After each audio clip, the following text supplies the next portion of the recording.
I'm not going to learn anything or get any better now. So I'm just... And the reality is, Tom's got power in the hands. We've seen it time and time again. Knocked out Ciryl Gane, knocked out Curtis Blades. The man's the best finisher in all of mixed martial arts. It's as simple as that. Fights have never gone past the second round in the UFC.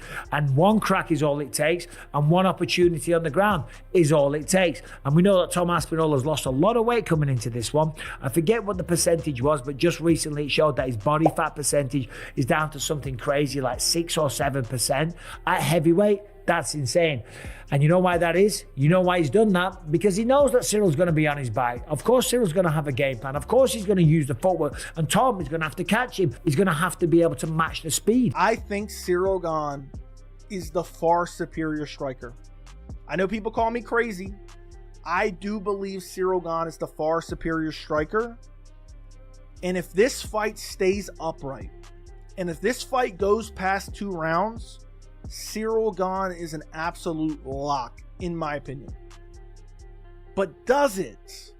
Does it? I think I feel like people misrepresent my view on Tom Aspinall, because I have said Tom Aspinall is arguably the most overrated fighter on the roster, solely because John Jones didn't want to fight him. The UFC 321 press conference had every fan buzzing, but no one stole the spotlight quite like Tom Aspinall. Calm, sharp, and unbothered, he dropped a line that instantly set the internet on fire. When asked if he was ready to take Ciryl Gane into deep waters, Aspinall smirked and said, "Everybody who said deep waters gets knocked out in the first minute. Go back and check the media." That statement didn't just break the room, it shook the fight world. It was confident, cold, and straight to the point. He wasn't just making a prediction, he was issuing a warning. The message was simple: don't talk about deep waters unless you're ready to drown. As fight night in Abu Dhabi draws closer, the energy surrounding this matchup is electric. Tom Aspinall's arrival has been nothing short of cinematic. The British powerhouse, known for his clean technique and brutal finishing ability, looked laser-focused as he stepped onto the stage. Across from him sat Ciryl Gane, calm but visibly carrying the weight of past performances. For fans, this isn't just another heavyweight clash. It's a battle for legitimacy, redemption, and dominance. 2 men at the peak of their careers, both with something to prove, both capable of ending the night in devastating fashion. Analysts across the MMA community have been split. Michael Bisping, Dan Hardy, and Joey Beltran have all given their takes, and the debate has only intensified. Bisping, ever the realist, has made it clear: Tom Aspinall is different. He's obsessed with the game, unshaken by fame, and completely devoted to perfecting his craft. "There's zero distractions," Bisping said. "He's just obsessed with this game." Coming from a legend who's seen it all, that says everything. In Bisping's eyes, Aspinall isn't just another talented fighter. He's a future legend in the making, a heavyweight who trains like a lightweight and fights like a man possessed. Joey Beltran, however, took the opposite side, putting his confidence in Ciryl Gane's world-class striking. Beltran praised Gane's precision, movement, and timing, calling him the most technically gifted heavyweight on the roster. But even while defending Gane, Beltran couldn't ignore what everyone else sees: Aspinall's speed and finishing power. The numbers speak for themselves. 15 wins, all by finish. Knockouts over Curtis Blades, Sergey Pavlovich, and submissions that shocked seasoned veterans. Aspinall doesn't play for points, he ends fights. Every punch he throws looks clean, but every one of them carries bad intentions. Beltran even admitted that if Tom connects early, it could be over before fans even settle into their seats. That's the danger with Aspinall. He doesn't need time to read you. He just needs one opening, and when that moment comes, his explosiveness is unmatched. But Gane is no stranger to high-level striking. Known for his smooth, calculated kickboxing, he can make even the most aggressive fighters look clumsy. His footwork and control of distance make him a nightmare to pin down. The question now is whether he can maintain that composure when a fighter as fast and powerful as Aspinall starts closing the distance. Because unlike most heavyweights, Tom doesn't move like a heavyweight at all. He moves like a welterweight trapped in a 6'5" frame. And I would imagine he's looking sharp on the pads. Plus he has a neck tattoo. He's unstoppable. His confidence, he's now the heavyweight champion. He has a neck tattoo. There we go. He's like filling out his tattoos. He's like, he's like feeling himself.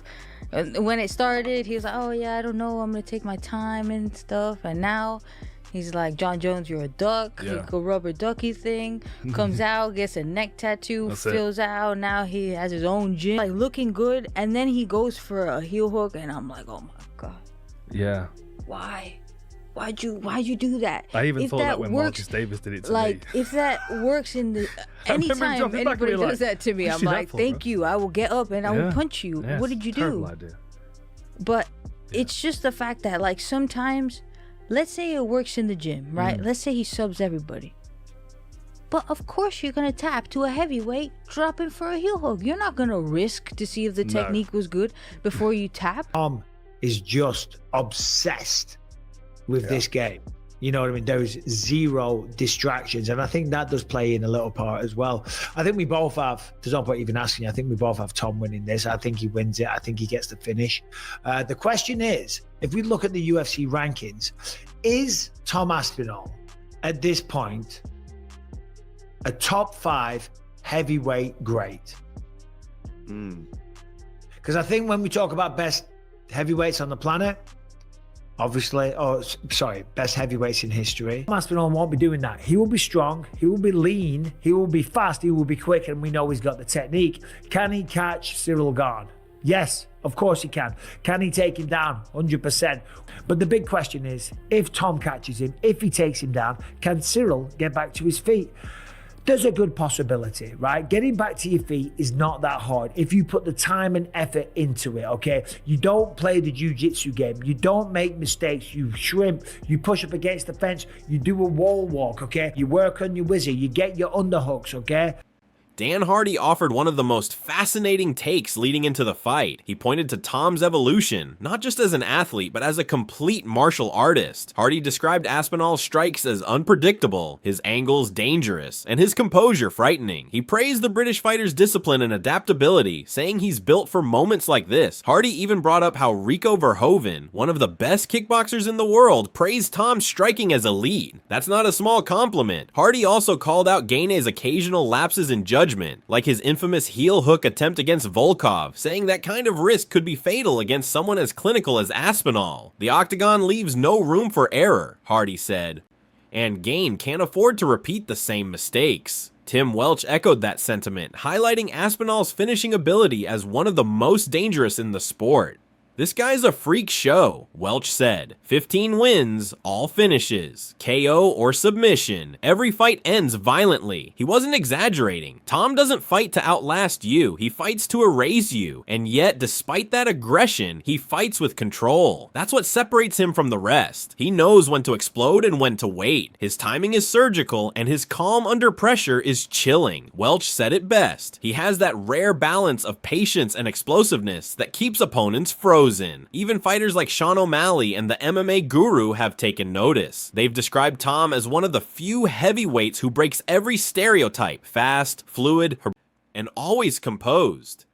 He moves like a welterweight, one said. It's weird. They compared how Gane once received that same praise for his movement, but now, Tom seems to have stolen that spotlight. The irony isn't lost on fans. What Gane was celebrated for, his smoothness, his control, has become Tom's defining trait, but the real difference, they say, is mental. When the pressure's on, Aspinall seems to rise. When it's brightest, he's at his best. For Gane, those same moments have brought collapse. The John Jones fight exposed cracks in his armor, mental, technical, and emotional. Ever since, fans have questioned whether he can handle the storm when it hits. And the storm that's coming this time is nothing like anything he's faced before. Tom's camp revealed he's slimmed down to a shocking 6 or 7% body fat at heavyweight.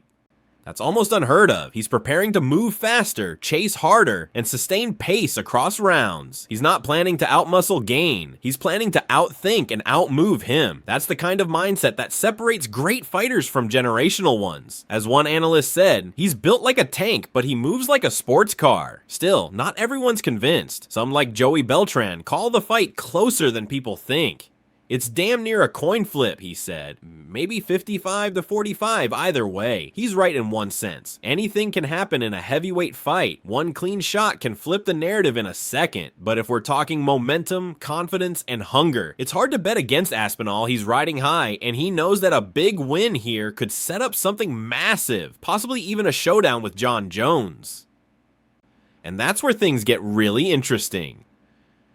Chael Sonnen, never one to hold back, said exactly what everyone's thinking. If Tom knocks out Ciryl Gane, it changes everything.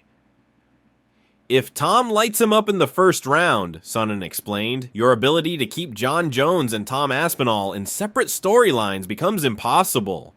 And he's right, a first-round knockout would make Tom unavoidable. The fans would demand that fight, the new king versus the legend. Sonnen also made one chilling observation. If Tom manages to do what even Francis Ngannou couldn't, knock Ciryl Gane out cold, it's not just a win, it's a statement. The myth of Tom, Sonnen said, it's going to be different. It's going to be this beautiful thing. For Gane, this fight is about redemption. He's not just fighting to win, he's fighting to restore his reputation. The Jon Jones loss still haunts him. Every analyst, every fan, every headline reminds him of that night. And that kind of pressure can break even the best fighters. But Gane insists he's different now. Smarter, sharper, and hungrier. The question is, will that be enough when he's standing across from someone who's faster, stronger, and more confident than ever?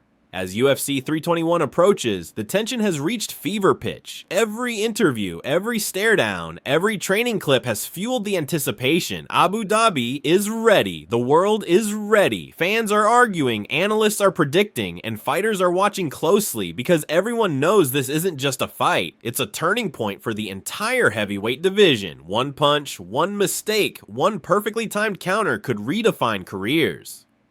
Will Tom Aspinall once again prove that his power and precision make him untouchable?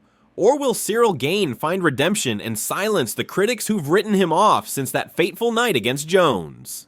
One thing is certain, the moment that cage door closes, there will be no more talk, no more predictions, and no more hype. Just two of the best heavyweights in the world, standing under the bright lights of the Etihad Arena, ready to settle everything with their fists. And as the countdown continues, one question keeps echoing through every conversation, every podcast, every fan forum. Who survives when Tom Aspinall drags you into his kind of deep water? Because if history tells us anything, the answer is no one. For Tom Aspinall, this isn't just about defending a title, it's about sending a message to the entire division. Yet every word he's spoken in the lead-up has carried that quiet confidence of a man who knows exactly what he's capable of. He's not chasing fame or headlines, he's chasing legacy. You can see it in the way he trains, the way he talks, even the way he carries himself in press conferences. There's no arrogance, just cold belief. He knows that one clean exchange could end it all, and he's built his entire career around making those moments count. His evolution has been rapid but deliberate, refining every weakness, tightening every weapon, and studying every possible opponent. In many ways, this fight isn't just the next step, it's the moment he's been preparing for his entire life. Meanwhile, Ciryl Gane faces the fight of his career, not just physically, but mentally.